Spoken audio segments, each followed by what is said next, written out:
Sidang dibuka lagi. Ya, kita lanjutkan kembali polemik malam ini yang membahas tentang penyanderaan warga Indonesia di Filipina. Ada 10 warga Indonesia yang disandra di sana, artinya ada 10 keluarga pula yang sedang menunggu seperti nasib keluarga mereka di sana. Salah satunya adalah Ibu Hamsiar, tante dari Renaldi yang sekarang sedang disandra oleh kelompok Abu Sayyaf. Assalamualaikum Ibu Hamsiar. Waalaikumsalam. Ya, Ibu Hamsiar, kami ikut prihatin dengan nasib keluarga Ibu yang sekarang sedang disandra. Di sini ada anggota DPR, Cepopong. Silakan sampaikan apa yang ingin Ibu inginkan sikap pemerintah terhadap penanganan kasus ini. Mangga, silahkan.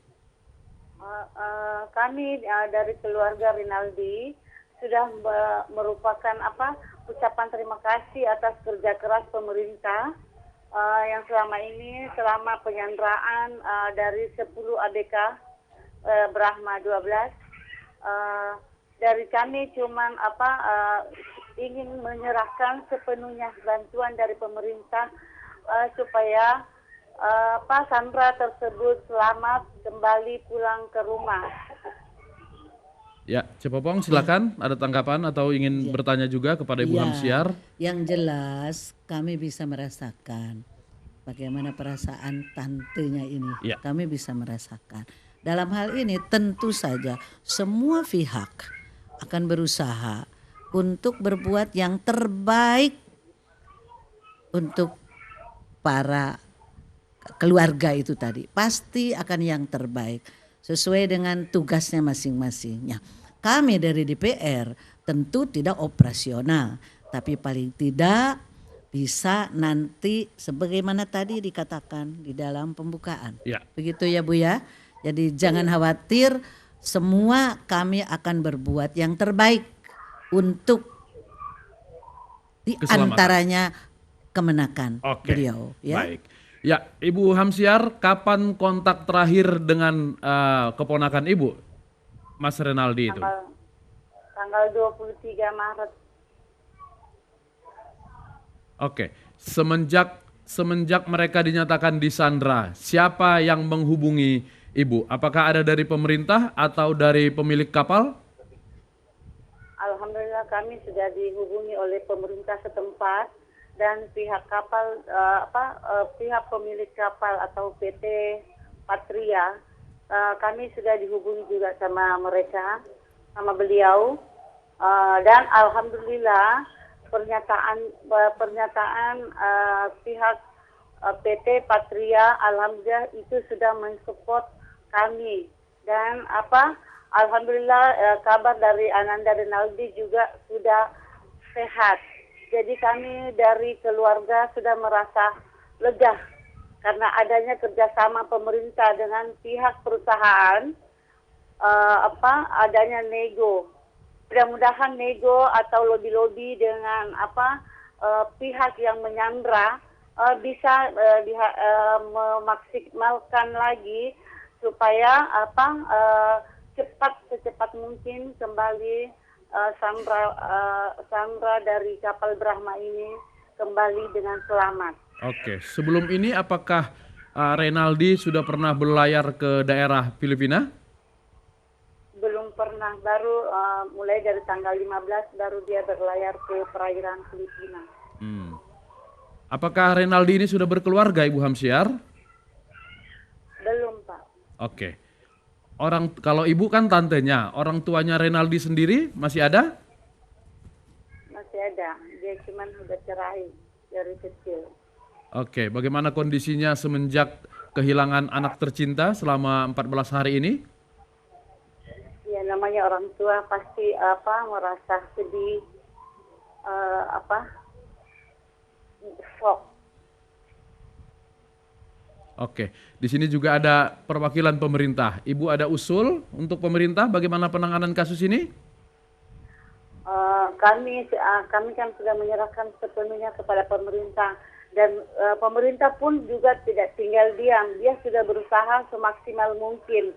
Jadi kami dari keluarga Rinaldi hanya bisa berdoa memohon kepada Allah, mudah-mudahan siapapun yang menyandra ABK dari kapal Brahma 12, mudah-mudahan dibukakan pintu hatinya, karena kami cuma bisa membantu dengan doa. Dan selanjutnya kami serahkan kepada pihak perusahaan dan pemerintah pusat.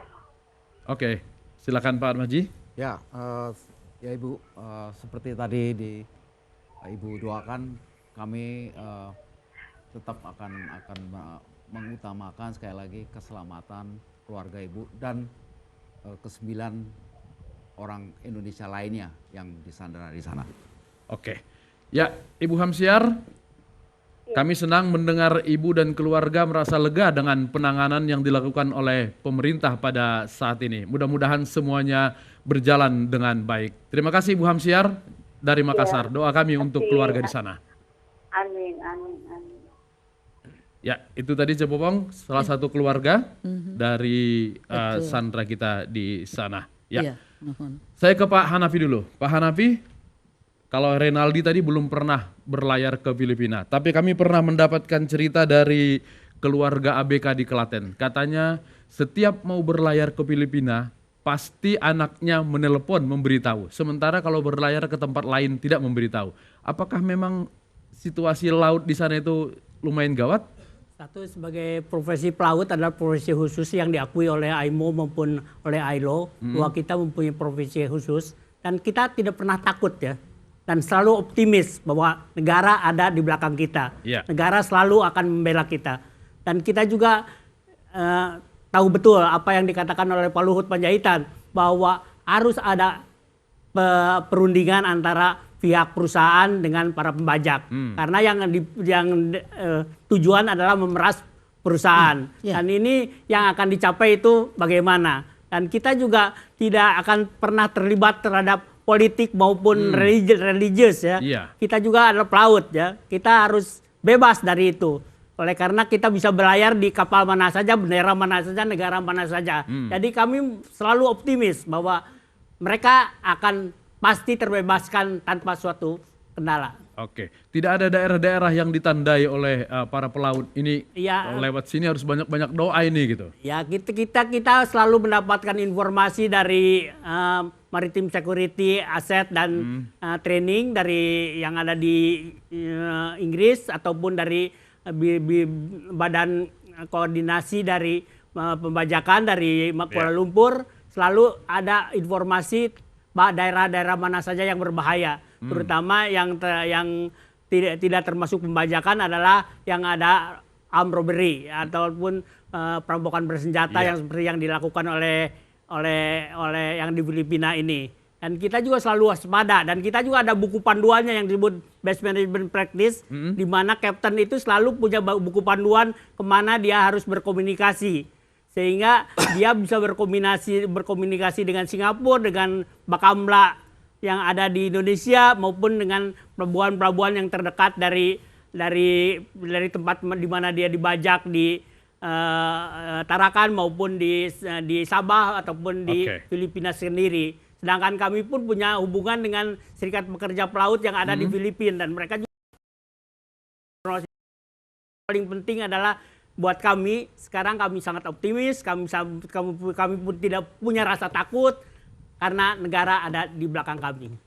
Optimismenya dari mana? Apakah optimisnya adalah pihak perusahaan sudah menyediakan uang untuk membayar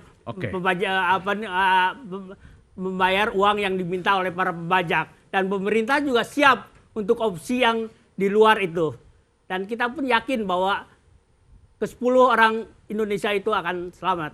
Oke, kalau dilihat dari jaraknya, lokasi penyanderaan itu masih lebih dekat ke Indonesia atau sudah lebih dekat ke Filipina? Saya kira lebih dekat ke Indonesia sebetulnya. Dan yang kita harapkan adalah sama seperti yang di Selat Malaka, ada koordinasi antara Malaysia, Singapura, dan Indonesia. Dan demikian pun yang ada di Filipina itu harus ada koordinasi antara Indonesia, Filipina, dan Malaysia untuk menjaga daerah tersebut dengan patroli bersama. Oke, baik. Mas Ari, saya ke Mas Ari. Ini katanya Ya. Kalau udah duit, kemudian juga apakah diplomasi masih jauh lebih penting dibanding dengan pembayaran itu? Iya, satu hal yang utama dalam masalah perompakan ini adalah penyanderaan bahwa citra negara itu penting ya. Artinya negara tidak bisa didikte oleh perompak, itu yang penting.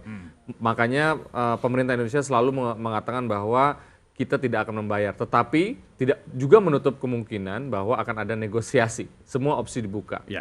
Nah, permasalahannya tadi saya setuju dengan Pak Nafi bahwa ini perlu ada kerjasama di antara negara. Dan sesungguhnya mengenai pembajakan dan perompakan kapal di laut, itu sebenarnya kerjasama sudah ada secara formil sejak tahun 2004 di Asia khusus ya. Jadi regional kerjasama mengenai anti pembajakan dan perompakan. Sayangnya Indonesia belum menjadi anggota dari kerjasama Tidak ikut tersebut. meratifikasi itu? Belum ikut di sana. Oke. Ya, bahkan negara besar seperti Amerika ya ikut di sana. Karena apa? Karena memang banyak kapalnya Amerika juga lewat di jalur Asia Tenggara ini ya. Oke. Nah, sebenarnya tadi di Selat Malaka kita sebenarnya sudah melaksanakan praktek yang baik ya, artinya dengan patroli bersama dan memang banyak sekali perompakan dan penjebajakan di sana. Artinya kita sudah membuktikan bahwa kerjasama ketiga negara itu sudah baik. Nah, sekarang masalah yang ada di jalur antara Filipina, Malaysia, dan Indonesia ini juga perlu ternyata jangan sampai ke depannya akan menjadi langganan lagi. Tidak ikut Gitu. karena merasa saudara sendiri tidak akan mau jahat sama kita? Ya, bukan. Ini masalah mungkin kalau kita meratifikasi sebuah perjanjian internasional, tentu kita harus mempertimbangkan kepentingan dari negara Indonesia. Nah, dalam hal ini mungkin pemerintah Indonesia mulai berpikir apakah perlu ikut perjanjian ini atau tidak. Karena perjanjian ini justru memudahkan pemerintah Indonesia untuk memanfaatkan kerjasama tersebut. Mulai dari informasi, capacity building, dan sebagainya. Di Asia tidak ikut, apakah ada semacam traktat untuk lingkungan ASEAN untuk penanganan kasus-kasus tertentu termasuk penyanderaan ini? Untuk lingkup ASEAN belum ada, tapi mengenai terorisme sudah ada ya. Tapi ini mengenai perompakan dan pembajakan itu sudah cukup ada di recap tadi, Regional Cooperation on Against Piracy and Armed Robbery. Yang Gitu. sayangnya Indonesia Belum. tidak ikut meratifikasi itu. Belum. Baik, oke. Cepopong, kita istirahat lagi. Oke, kita skor saja dulu.